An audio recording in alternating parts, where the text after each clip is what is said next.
Jika anda sedang menghidap diabetes atau masalah mata seperti katarak, penglihatan semakin kabur, rabun jauh, tetapi kewangan terhad tidak mampu membayar beratus ribu, malah berjuta ringgit di hospital, maka anda wajib menonton video ini hingga akhir.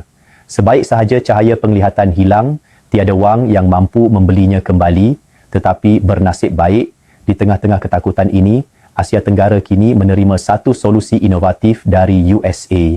Advil Lutein Gummies. Ini bukan ubat, tetapi kaedah tambahan yang selamat untuk membantu melindungi retina, mengurangkan mata kering dan letih, melambatkan degenerasi makula dan yang paling penting, membantu mencegah risiko buta sebelum terlambat.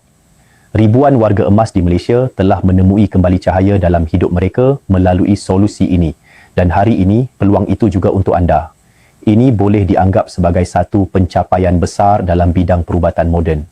Jangan pernah memandang rendah sebiji gula-gula kecil kerana di dalamnya terdapat keseluruhan formula nutrisi yang telah dikaji dan dibangunkan di Amerika Syarikat mengandungi zat-zat penting untuk mata.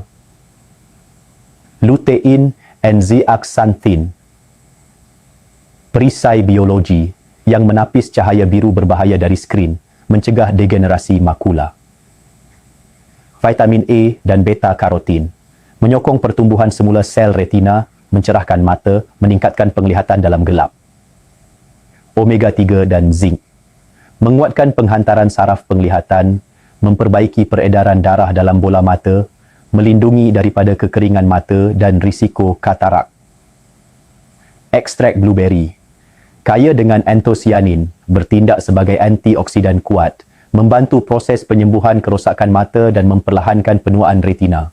Hanya dengan 2 biji sehari, anda sudah membekalkan kepada mata satu sistem nutrisi khusus, membantu menyuburkan sel, memulihkan kerosakan serta menjana semula penglihatan.